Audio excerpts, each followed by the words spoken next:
Manhattan in the 1860s was America's most dangerous hellhole, where murder, robbery, and corruption ruled the streets and bribery bought the police. To expose this criminal underworld, a fearless investigative journalist disguised himself as a beggar and walked straight into the darkness. His name was Arthur Pember, and this is what life was really like in the deadly slums of New York. Before we start, likes and subscribes help me keep making these. Where are you listening from? Drop your city and time in the comments. I'm always reading them thinking, wait, people in New Zealand listen to history stories to sleep? Okay, tonight it's 1860s New York. But hold on, get cozy first. Like, actually cozy. Pillows good? Blanket situation handled? Perfect. Trust me on this one.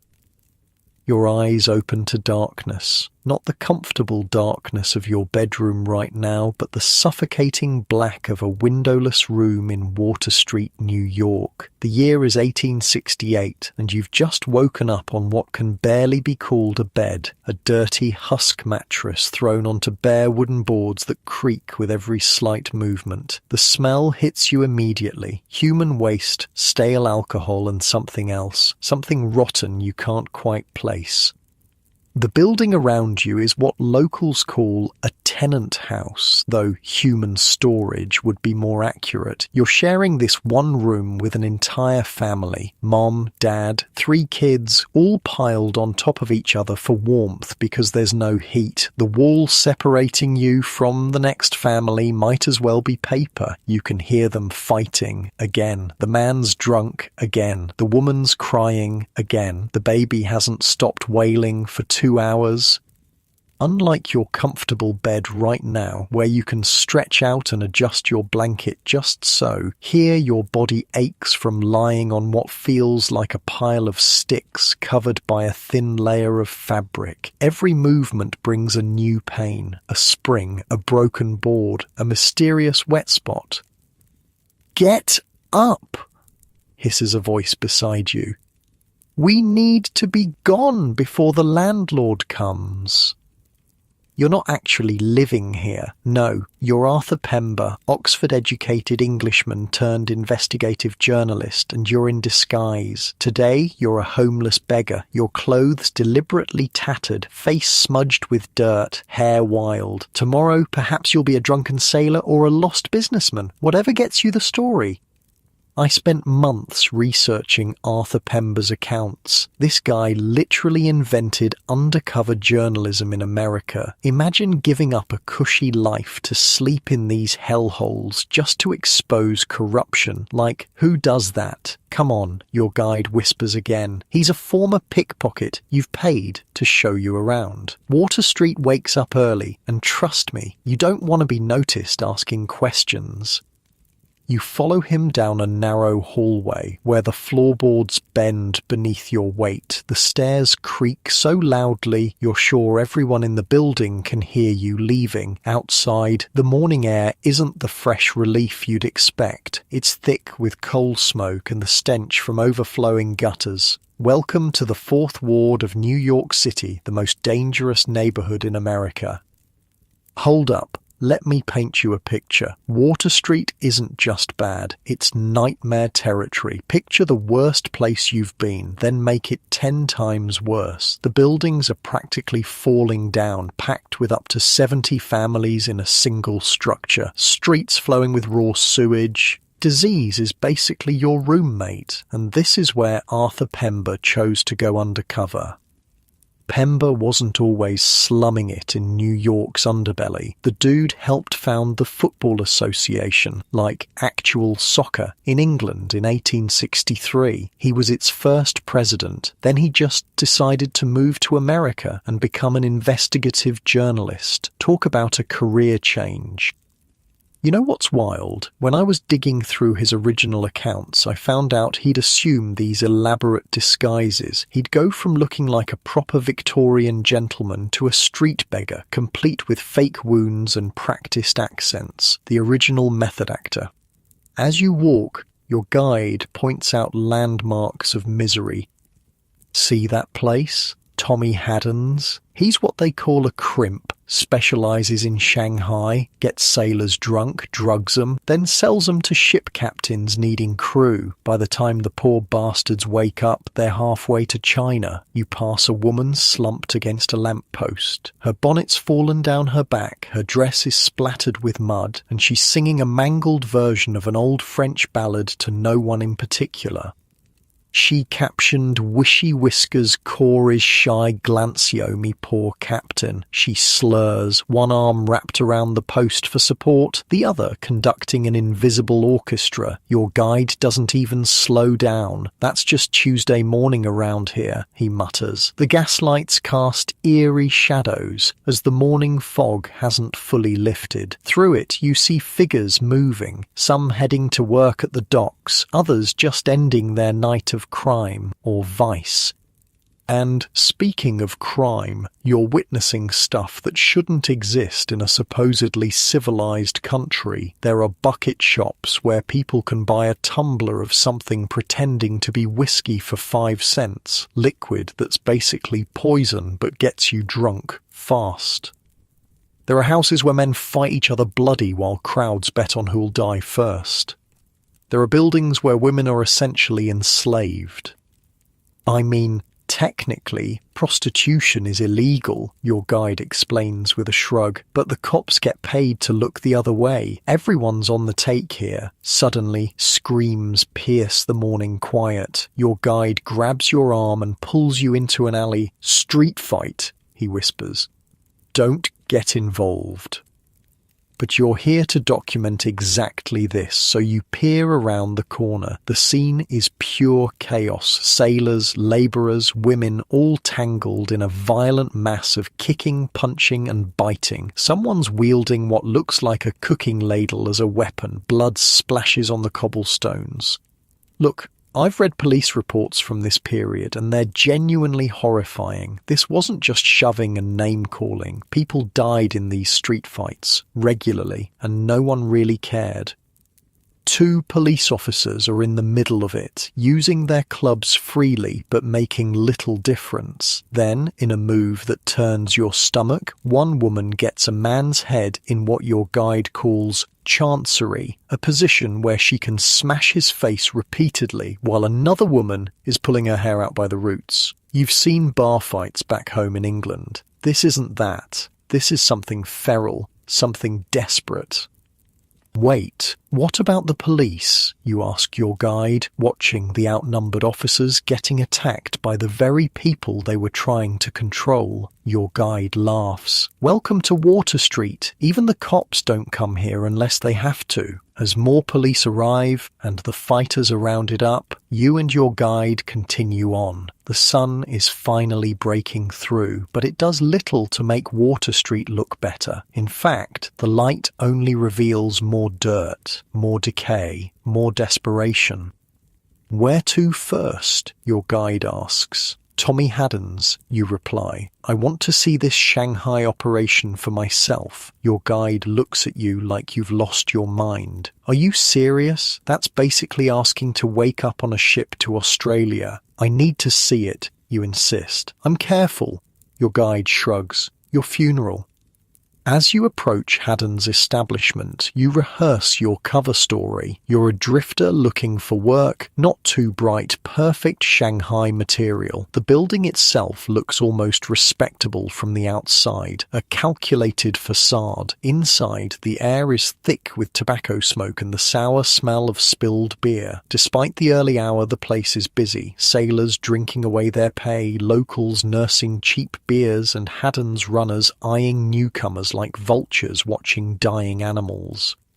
Tommy Haddon himself sits at a desk in the corner, a small, sharp-faced man with restless eyes. He's doing calculations in a ledger, probably figuring out how much a human being is worth on today's market. The Shanghai process is genius in its simplicity, a museum curator in maritime history told me when I was researching this, and utterly horrific in its execution. Here's how it worked. Haddon's runners would find men who were either drunk or could easily be convinced to drink. They'd lead them to Haddon's place for one more round. That drink would be drugged. When the victim passed out, they'd be taken upstairs and kept until a ship captain came looking for crew. The captain paid Haddon. The unconscious man was carried aboard, and by the time they woke up, they were at sea with no way back. You take a seat at the bar, trying to look both vulnerable and unremarkable. The bartender, a man with forearms like hams and scars across his knuckles, eyes you suspiciously. "What'll it be?" he asks. "Whiskey," you mutter, keeping your eyes down like someone with something to hide. The liquid, he pours, is amber, but you'd bet good money it's not actually whiskey. More likely watered-down rock gut with tobacco juice for colour and God knows what else for kick. You raise the glass to your lips but don't actually drink. You've heard stories about Haddon's special cocktails. A man slides onto the stool beside you. Well-dressed, friendly smile, the kind of man your mother would have called too smooth by half. "New in town?" he asks casually, and this, right here, is how it begins. This friendly stranger is the first step toward waking up on a ship bound for China. "Just got in," you reply, slurring slightly to seem vulnerable. "Looking for work?" he asks, his smile never reaching his eyes. "Maybe. Got some prospects," you lie. "I might know something," he offers. "Good pay, see the world." You almost want to laugh at the transparency of it. "The world, huh?" you say, feigning interest. "Oh, yeah," the runner says, warming to his pitch. "Ever been to China, Australia, exotic places, beautiful women?" "Sounds expensive," you reply. "First round's on me," he says, signalling the bartender. "Let's talk about opportunities." And there it is. The trap is set. If you were actually a drifter, actually desperate, actually naive, you'd drink the doctored whiskey he's ordering. You'd pass out. You'd wake up at sea. You pretend to sip the new drink while the runner tells you increasingly elaborate lies about the wonderful life of a sailor. As you listen, you notice a man being carried down the stairs at the back of the room, limp, unconscious, clearly drugged. Two burly men take him out the back door, presumably to a waiting ship. The runner follows your gaze and quickly tries to distract you. "So, as I was saying about the pay, excuse me," you mutter, standing suddenly. "Need the privy." Instead of heading to the back where the toilets would be, you make for the front door. The runner calls after you, but you're already pushing your way outside, heart pounding. Your guide is waiting across the street. "That was quick," he says. "Did you see enough?" "Saw them carrying someone out," you reply, still shaken by the casual efficiency of it all. "Yeah, that happens all day. All night too. Haddon's got a deal with half the captains in the harbour." "Where to next?" you ask, straightening your disguise. Your guide grins, revealing a gold tooth among the brown ones. "How do you feel about entertainment? Ever seen a proper Water Street dance house?" As you follow him down the street, screams erupt from somewhere ahead. Not fight screams this time. Something worse. Your guide freezes. "What the hell was that?" you ask. "Nothing good," he replies, suddenly serious. "Nothing good at all." So here's the thing about Water Street. You couldn't really prepare for it. Even if someone told you how bad it was, seeing it was different, smelling it was different, hearing a man's screams cut short in the morning light was different. "We should go another way," your guide says quickly, pulling at your sleeve. "But you're here for the story, all of it, even the parts that make your skin crawl." "No," you say firmly. "We go toward it." Your guide looks at you like you're insane. "They're going to find bits of you floating in the East River." You pull out extra money, real journalists' money, not beggar money. "Double if we check it out." He stares at the cash, then at your face. "Your funeral," he says, for the second time that morning. As you move cautiously toward the source of the screams, the busy street has gone strangely quiet. People are suddenly finding reasons to be elsewhere, heads down, walking fast. "Whatever happened," your guide whispers. "Nobody saw nothing. That's how it works here. You see something, you forget it immediately. You round the corner and immediately wish you hadn't. All right, that's a good chunk. Let me know when you're ready for the next part." The body is face down in the gutter, one arm twisted at an unnatural angle. Blood mixes with the filthy water, creating swirls of crimson that disappear down a nearby drain. People step around it, not over it, giving the corpse a wide berth as they continue their morning business. "Jesus," you whisper, "shouldn't someone do something?" Your guide looks at you like you've suggested flying to the moon. Like what? Send for his family? Half the people here don't have families. The other half, their families don't want to know them. The police then? He snorts. They'll be by eventually. Body'll go to Potter's field if nobody claims it. Circle of life in Water Street. The casual acceptance of death here makes your skin crawl. Back in London, a dead body in the street would cause hysteria, crowds, authorities. Here, it's just Tuesday. You pull out your notebook, a risky move in your beggar disguise, and quickly jot down notes. The dead man is youngish, maybe 30. No obvious signs of who he was or how he died, besides the pool of blood beneath him suggesting a knife wound. "Put that away," your guide hisses. "You trying to get us both killed?" You pocket the notebook just as a police officer saunters up to the body. He nudges it with his boot, sighs heavily, then signals to someone down the street. Two men with a cart appear, lift the corpse unceremoniously, and toss it in the back like a sack of potatoes. "That's it?" you ask, unable to hide your shock. "No investigation, no questions." What's to investigate? Man's dead. Happens every day. The officer notices you watching and narrows his eyes. Your guide grabs your arm and pulls you away. "Don't make eye contact with the law," he mutters. "Not in that get-up. They'll run you in just for looking suspicious." As you turn the corner, your guide relaxes slightly. "So, dance house next?" Much more pleasant than corpses. The dance house doesn't look like much from the outside, just another dilapidated building on a street full of them. A crudely painted sign reads, "Sailors Retreat," though you suspect few sailors have found actual refuge within.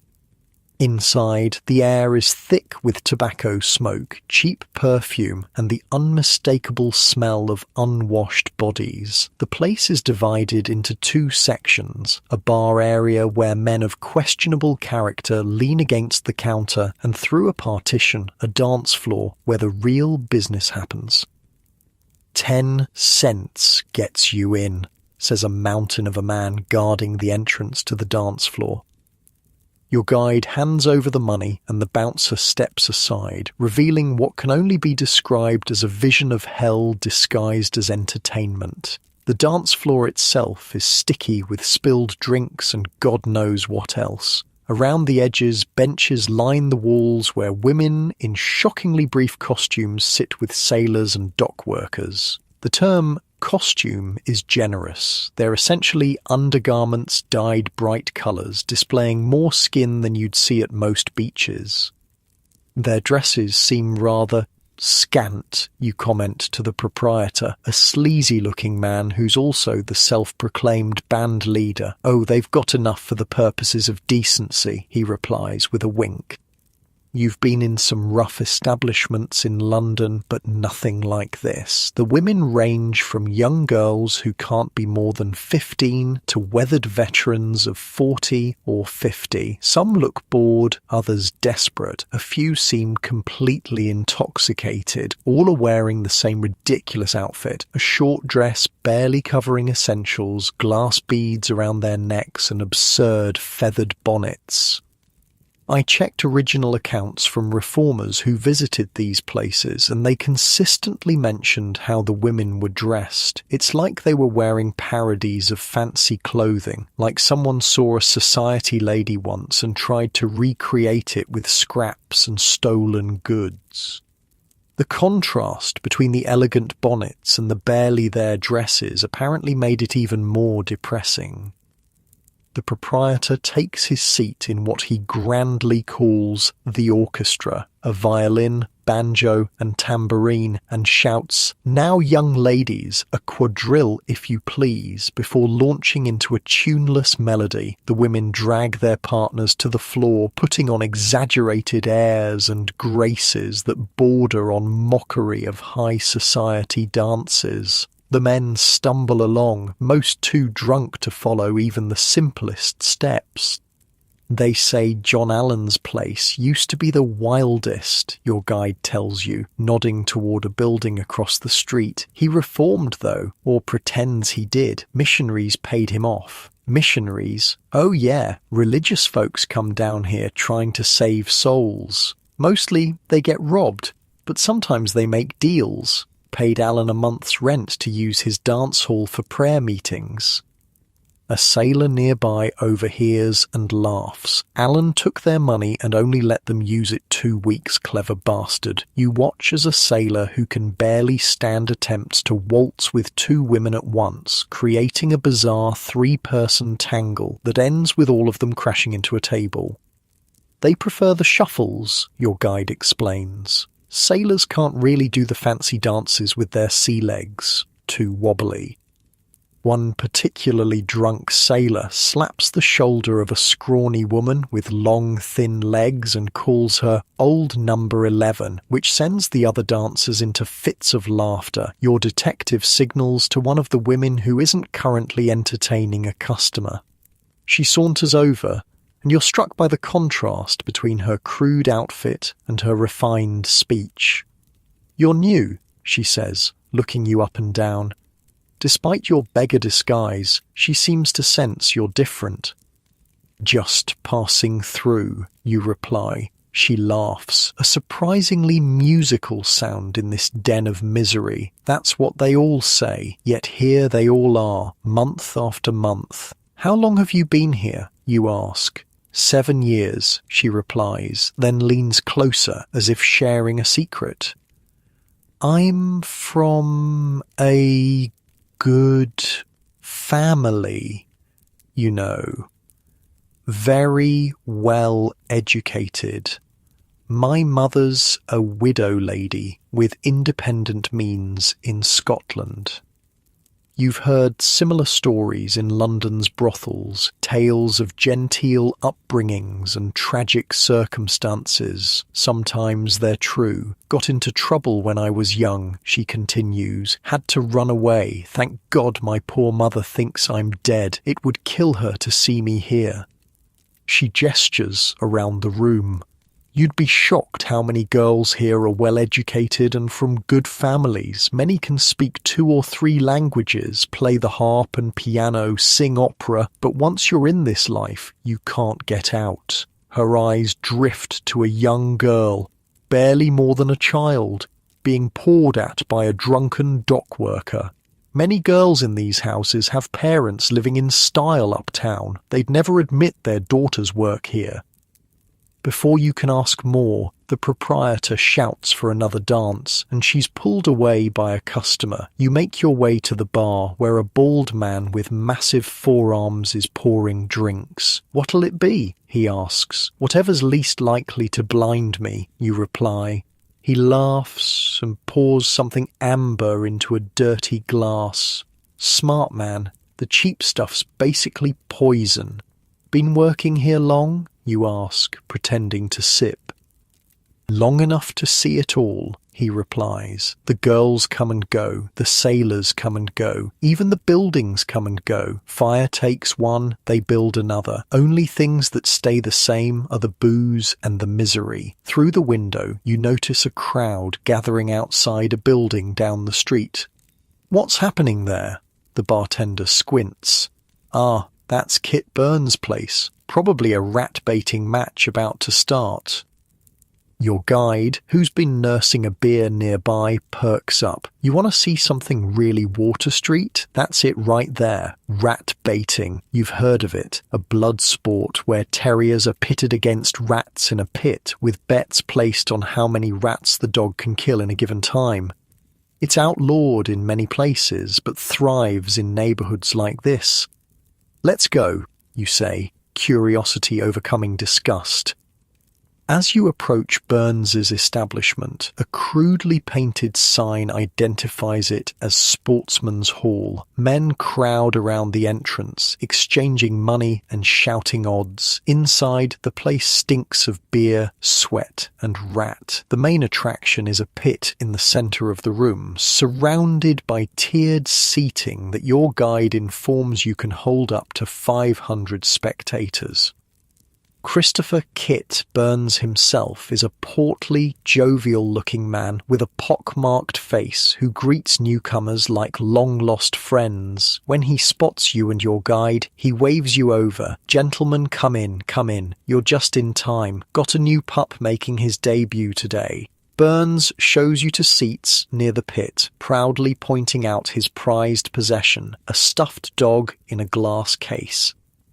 "My black and tan," he explains, eyes misting with nostalgia. "Killed 300 rats in under an hour. Did it easy too. Best dog I ever had." A small, sandy-haired terrier is being prepped at one end of the pit, its handler whispering encouragements. At the other end, a man dumps a squirming sack into a cage. Rats, dozens of them, their pink tails flicking against the bars. 10 cents a rat, Burns announces to the crowd. "Puppy's just learning, but he's got potential. Place your bets." The crowd roars, money changes hands, and you feel your stomach turn. This isn't sport, it's barbarism masquerading as entertainment. "Something wrong, sir?" Burns asks, noticing your expression, not the sporting type. "Just taking it all in," you reply, trying to maintain your cover. "First time's always a shock," Burns says cheerfully. "But rats are vermin, see? Bad for business, bad for health. We're providing a public service, really." The way he says it, you almost believe he believes it. "That Burke fellow's trying to shut me down," Burns continues, suddenly indignant. "Says it's cruel to rats for God's sake, but they're vermin, sir. Always have been." "Burke?" you ask. "Society for Prevention of Cruelty to Animals," your guide whispers. "New thing. Rich people worried about horses and such." Burns overhears and snorts. "They pray for me every day at the mission house at noon. Not by name, mind you. Poor Kit Burns comes in the general catalogue of wicked, unrepentant sinners." His face twists into an expression of mock piety. Then he bursts into laughter, slapping his knee. A bell rings. The dog is released, and the crowd erupts as it tears into the cage of rats. You look away, but the sounds tell the story. Squeals, growls, the wet snap of small bones. "Isn't this illegal?" you ask your guide under the cover of the crowd's roars. He shrugs. "Probably, but who's going to enforce it here? The cops? Half of them have money on the dog." After what feels like an eternity, another bell rings. The handler retrieves the blood-spattered dog, who prances around proudly as Burns counts the rat carcasses. 17, he announces. Not bad for a first-timer. Money changes hands as bets are settled. Burns catches your eye and grins. "Coming back for the big match Saturday. Got a champion coming in from Brooklyn. They say he can do 100 in 10 minutes. We'll see," you reply non-committally. Outside, you gulp fresh air, though fresh is relative on Water Street. "You all right there?" your guide asks, noticing your pale face. "Some people can't stomach it their first time." "I'm fine," you lie. "Where to next?" Your guide studies you for a moment, then jerks his thumb toward a dingy building down the street. Bucket shop. Might as well see the whole tour. The bucket shop is somehow even more depressing than the rat pit. Men in various stages of dissolution hunch over glasses of cheap liquor, drinking not for pleasure but for oblivion. They call it a bucket shop because you can get a bucket of this stuff for practically nothing, your guide explains. It's not whiskey, though they pretend it is, more like turpentine with tobacco juice for colour. The patrons don't even look up when you enter. They're focused entirely on their drinks, as if the bottom of those glasses holds some answer they've been seeking their whole lives. This is what kills most of them, your guide says quietly. Not the knives or the fights or the diseases, just this. Slow suicide by the glass. You notice a woman in the corner, her once fine dress now tattered and stained. She catches you looking and gives a smile that reveals several missing teeth. "Want to buy a lady a drink, handsome?" she calls. Before you can answer, the door bangs open and a police officer steps in. The atmosphere shifts immediately. Backs straighten, eyes dart to exits. The officer scans the room, then zeroes in on your guide. "You," he says, pointing. "Outside, now." Your guide looks momentarily panicked, then resigned. "Wait here," he mutters to you. "Don't talk to anyone." As he follows the officer outside, you're left alone in a room full of Water Street's most desperate residents. A man sidles up next to you, his breath foul enough to make your eyes water. "First time in the fourth?" he asks, swaying slightly. "That obvious?" you reply, maintaining your beggar persona but allowing some of your natural accent to slip through. "You got all your teeth and no visible wounds," the man says with a wheezing laugh. "Dead giveaway." "Just looking for work," you say, sticking to your cover story. The man leans closer. "What kind of work? 'Cause I might know people looking for help, specialized help. Good with your hands? You're being recruited for something criminal. Theft, perhaps. Or worse." "Depends on the pay," you reply cautiously. The man grins, revealing gums more prevalent than teeth. "Smart man. Come with me. I'll introduce you to—" The door opens again, and your guide returns, looking shaken but intact. The man beside you melts away into the crowd. "We gotta go," your guide says urgently. "Now." Outside, he pulls you down an alley, checking over his shoulder. "What happened?" you ask. "Cop recognized me from a thing a few years back," he explains vaguely. "Wanted money to forget he saw me. Did you pay him?" "Had to. He knows where I sleep." Your guide runs a hand through his greasy hair. "This is why I don't usually come to the fourth in daylight. Too many people remember me." "The officer just blackmailed you? Right there in the open?" Your guide laughs bitterly. "Welcome to New York, my friend. The cops are just another gang with badges." When I looked into police corruption in this era, it was eye-opening. There's documented evidence of officers running protection rackets, taking bribes, and even participating in crimes. The line between law enforcement and criminals was basically non-existent in neighborhoods like Water Street. As you walk, your guide points out more landmarks. Brothels thinly disguised as boarding houses, opium dens behind laundries, gambling operations in basements. Water Street isn't just a place, you realize. It's an ecosystem of vice, each establishment feeding into the others in a closed loop of misery. "Or over there's the Oak Street Station House," your guide says, nodding toward a relatively solid-looking building, "where they take you if you're lucky enough to get arrested and not just beaten in the street. Is that good luck?" you ask. "Better than being found in the river? Sometimes?" You remember the details from the transcript. In that very station house, Pember once witnessed a sailor charging a boarding house crimp with assault. The crimp had knocked the sailor down and stomped his eye out with a boot heel after the sailor refused to pay an exorbitant fee. Justice was rare here, even with evidence as clear as a missing eye. As afternoon approaches, the character of Water Street shifts. More women appear on street corners. Men stagger from bars, either starting or ending their days drinking. Children, filthy, too thin, with eyes too old for their faces, dart between adults on mysterious errands. "Those kids," you say, nodding toward a group of boys no older than 10 who are eyeing passers-by with predatory focus. "They're pickpockets."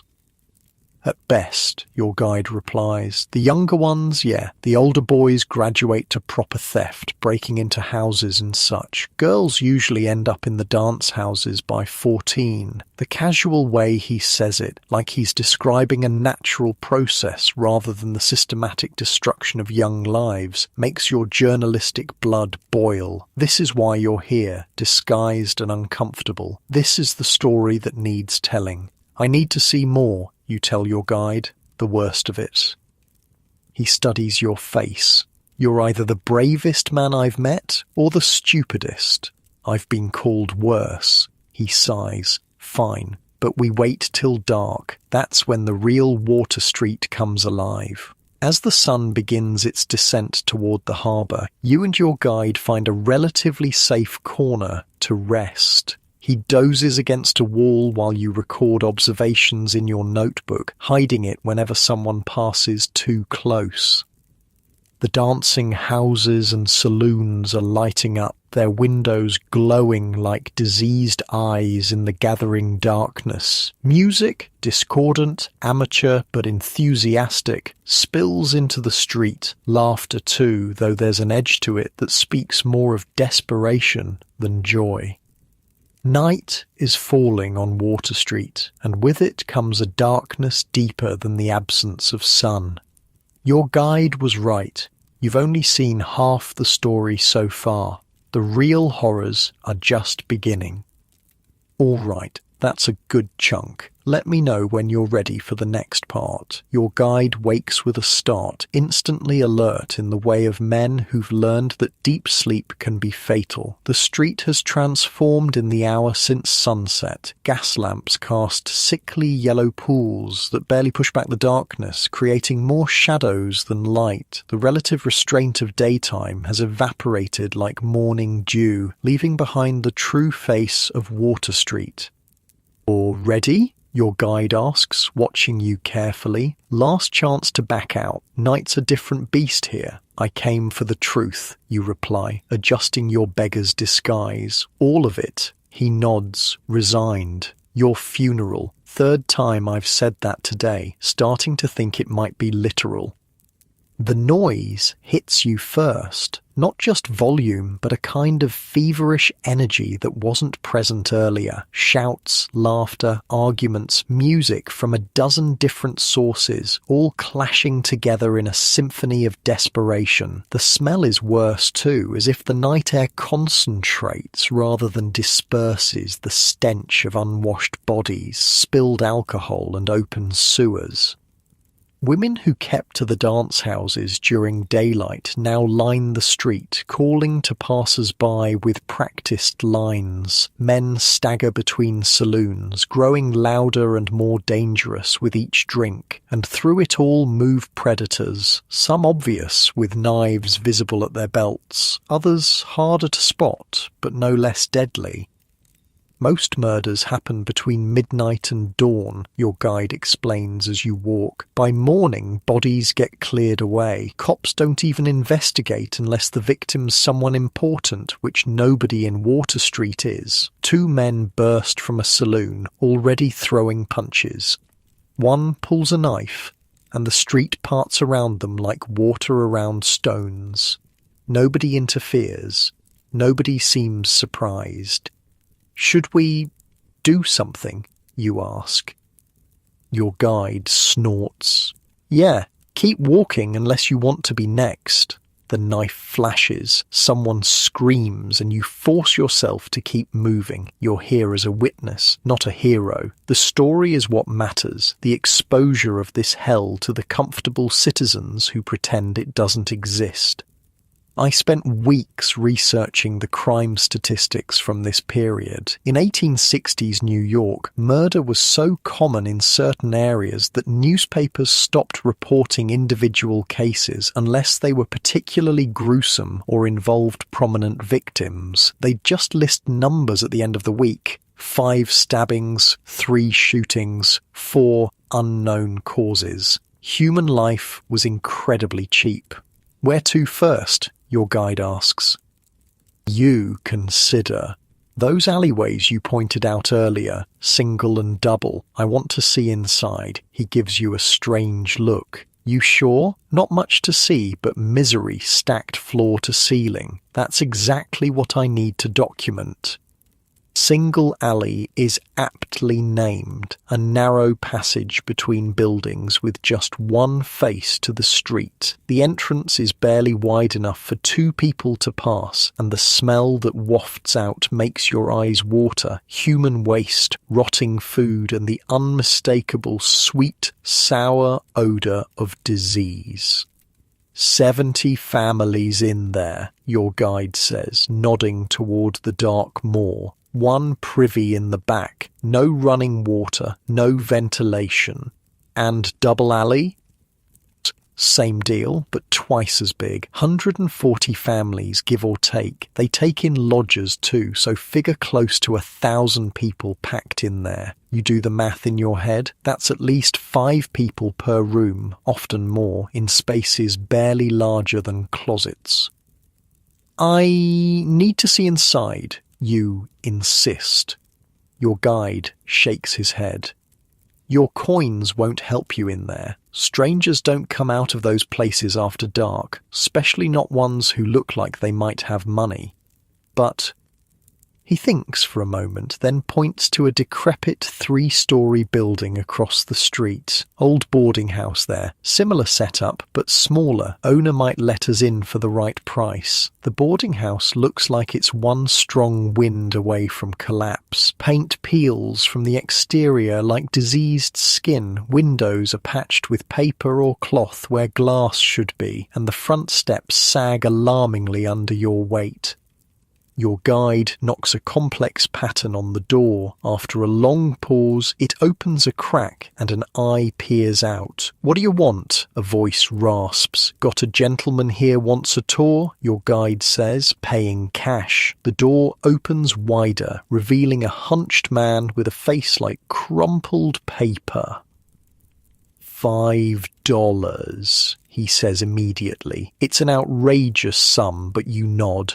The man's eyebrows rise slightly. You've just confirmed you have money, but he steps back to let you in.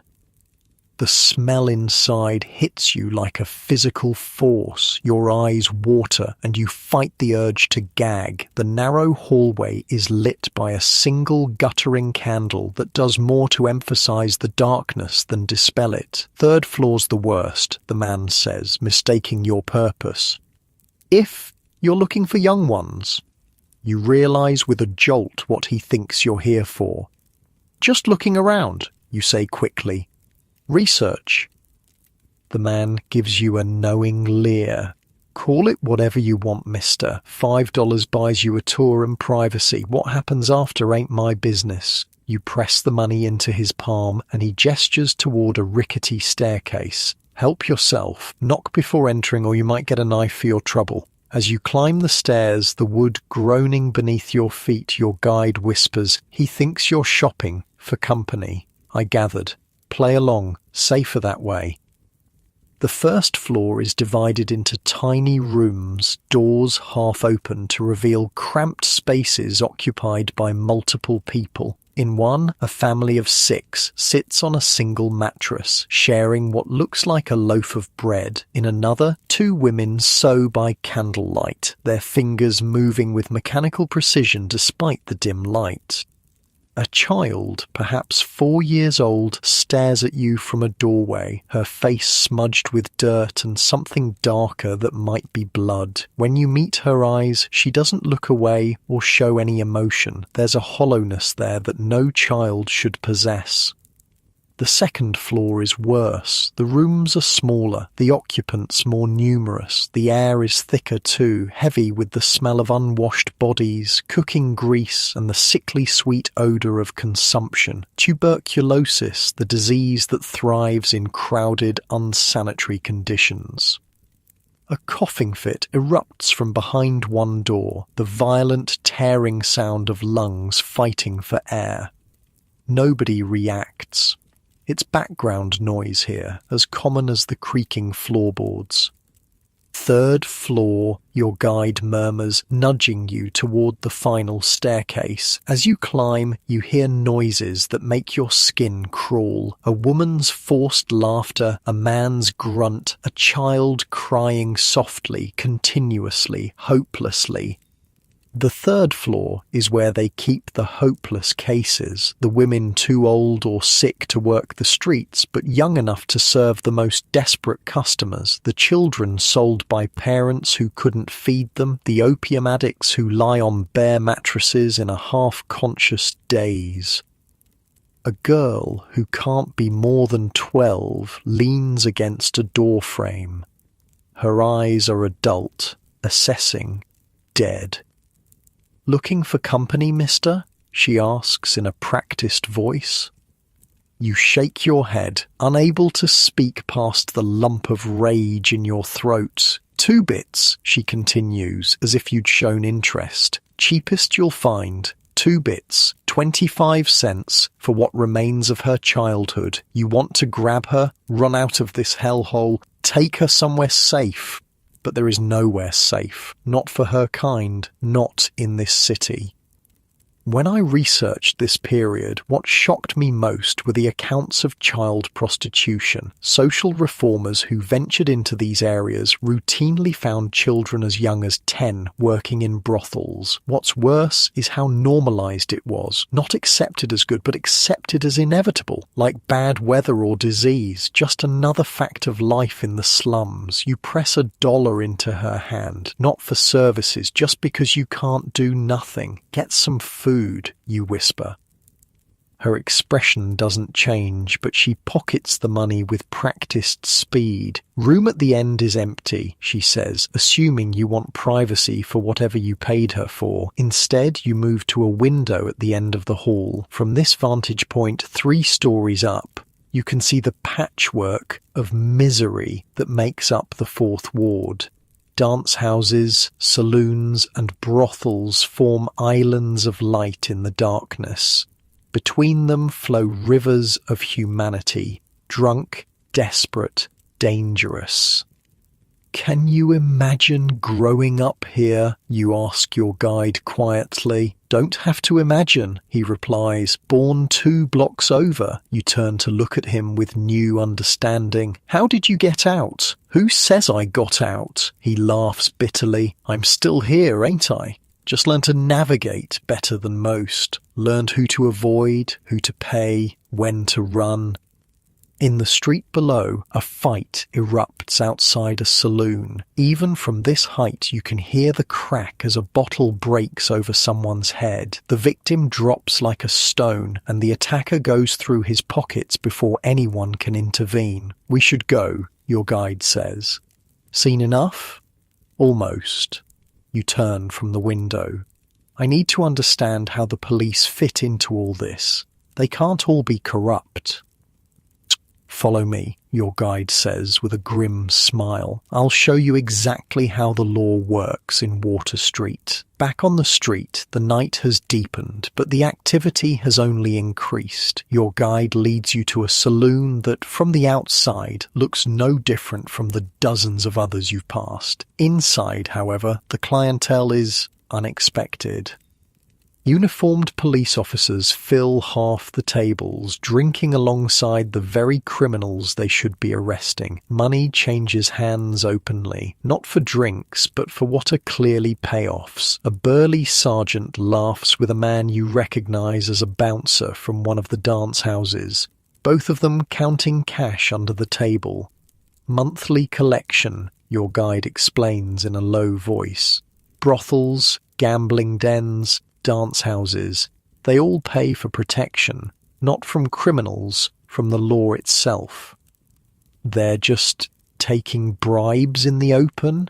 Who's gonna stop 'em? The other cops? He snorts. System works for everybody except the poor bastards at the bottom. A man in plain clothes but with the unmistakable bearing of authority enters, and the room subtly shifts. Conversations pause, eyes lower, postures straighten. "Captain," your guide whispers. "Precinct boss?" His take's bigger than all the rest combined.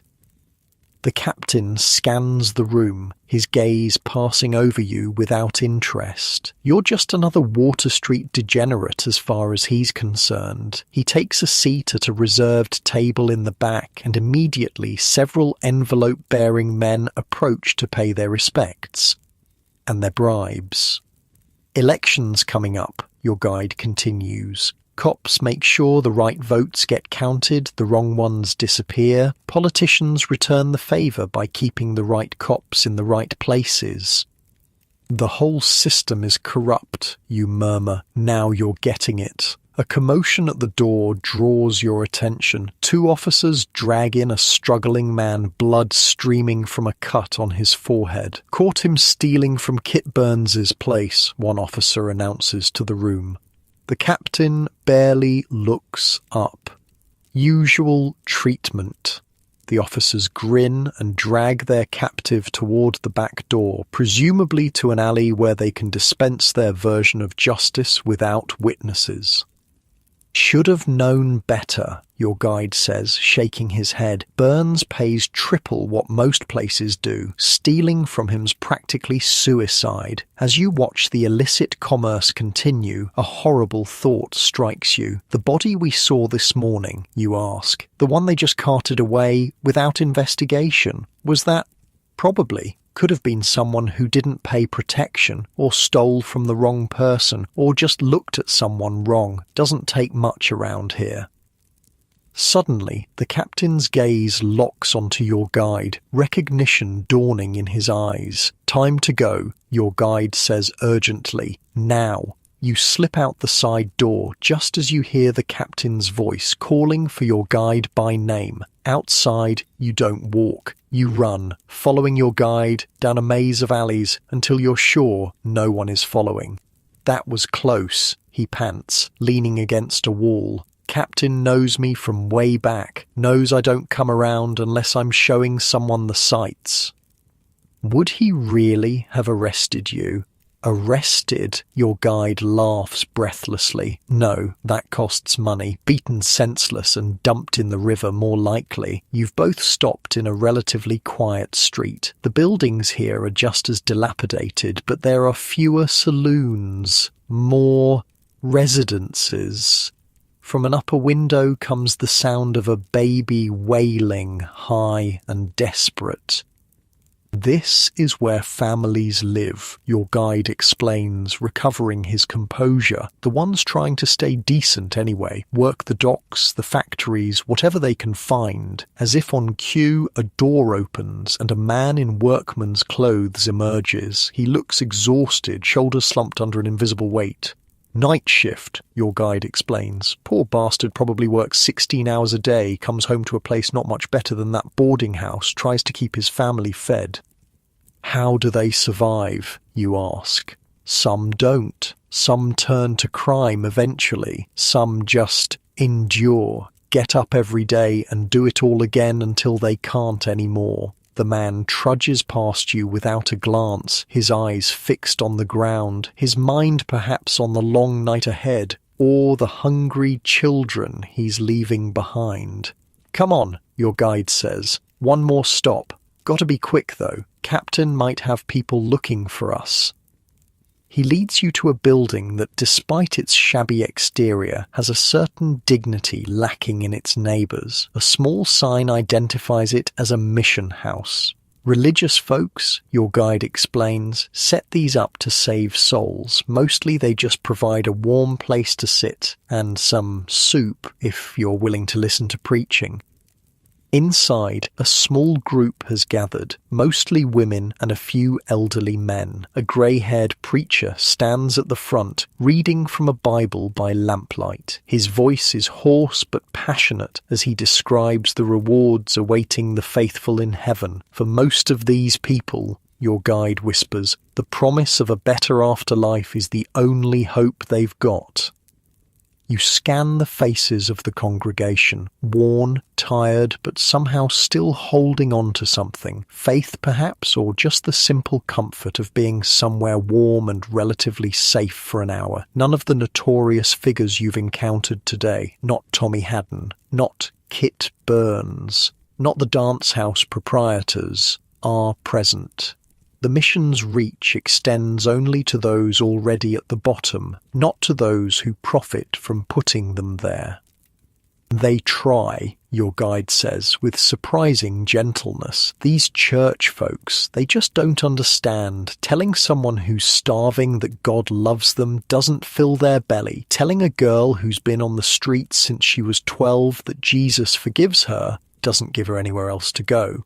A woman near the back notices you watching and meets your gaze. There's no hope in her eyes, no faith despite the sermon washing over her, just a dull acceptance of her lot.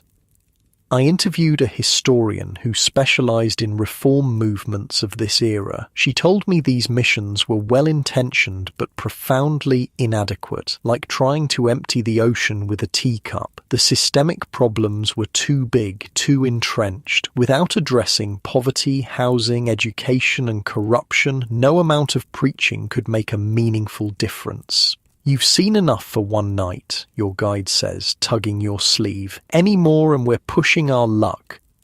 Outside, the streets have grown marginally quieter as the very drunkest have passed out and the slightly more sensible have found beds or companions for the night. But danger still lurks in every shadow, and your guide keeps you moving at a brisk pace away from the mission, deeper into the warren of streets that make up the Fourth Ward. Where are we going? You ask, realizing you've lost your bearings in the tangle of identical dilapidated streets. Oh, safe house, he replies cryptically. Can't take you back to your hotel looking like that, and can't stay on the streets all night, not after the captain saw us. As you turn a corner, a figure detaches from the shadows ahead, a police officer, billy club already drawn. You there! He calls. Stop where you are. Your guide freezes, then whispers from the corner of his mouth. When I move, run. Don't look back. Don't stop. Head for the docks. Before you can respond, he shouts. It's a raid at the top of his lungs. Doors fly open up and down the street as people scatter, creating instant chaos. Your guide shoves you hard in one direction and bolts in another. The officer hesitates, confused by the sudden explosion of activity, and in that moment, you run. Behind you, a whistle blows, the officer calling for backup. Ahead, more figures are emerging from the darkness. You dart down an alley, heart pounding, your fine Oxford education suddenly worth less than a pair of fast legs. The docks loom ahead, a forest of masts and rigging silhouetted against the night sky. Somewhere in that maze of ships and warehouses, you might find safety, at least until morning. But as you emerge from the alley, a heavy hand falls on your shoulder, spinning you around. You find yourself face to face with a mountain of a man in police uniform, his expression somewhere between amusement and contempt. Well, he says, his breath reeking of whiskey and tobacco. What do we have here? All right, that's a good chunk. Let me know when you're ready for the next part. The officer's grip tightens on your shoulder, fingers digging into your collarbone. His face is a road map of broken veins and old scars, eyes bloodshot but alert. You consider your options. Running seems impossible, fighting suicidal. Just looking for work, officer, you mumble, deepening your fake American accent, slouching into your beggar disguise. "Funny," he says, not sounding amused. "Captain wants to talk to someone matching your description, someone asking questions they shouldn't." Your heart sinks. Word travels fast in Water Street. "You got the wrong fellow," you insist. "I'm just passing through." He studies you for a long moment, then a slow, unpleasant smile spreads across his face. "Empty your pockets." You hesitate. In your right pocket is the money you've been using to bribe your way through Water Street. In your left is your notebook, the most damning evidence of your true purpose here. "I said," he repeats, raising his club, "empty them." You reach for your right pocket first, removing a handful of coins and crumpled bills. The officer's eyes light up with naked greed. "That's a lot of cash for a beggar," he observes, plucking the money from your hand. "Where'd you steal it?" "Didn't steal it," you protest weakly. "Saved up." "Other pocket," he demands, already pocketing your money. You reach slowly for your left pocket, mind racing for a solution. The notebook will give you away instantly. No beggar carries detailed observations of criminal operations. As your fingers close around it, a shout echoes from nearby, followed by a crash. The officer's head turns instinctively toward the sound. In that split second, you make your decision. Instead of removing the notebook, you drive your knee upward with all your strength. It connects satisfyingly with the officer's groin. He folds like a house of cards, gasping. You don't wait to see him recover. You run faster than you've ever run in your life, plunging into the maze of warehouses along the waterfront. Behind you, a whistle shrieks once, twice, 3 times, the universal police signal for assistance. You duck into a narrow space between buildings, pressing yourself against rough brick, trying to quiet your thundering heart and ragged breathing. Footsteps pound past your hiding place, more than one set. They pause at the intersection ahead, voices muttering in confusion. Then they split up, moving in different directions, hunting. You've never felt more foreign, more out of place. Your Oxford education, your London journalism career, your proper upbringing, none of it helps you now in this primordial urban jungle where only the cunning survive.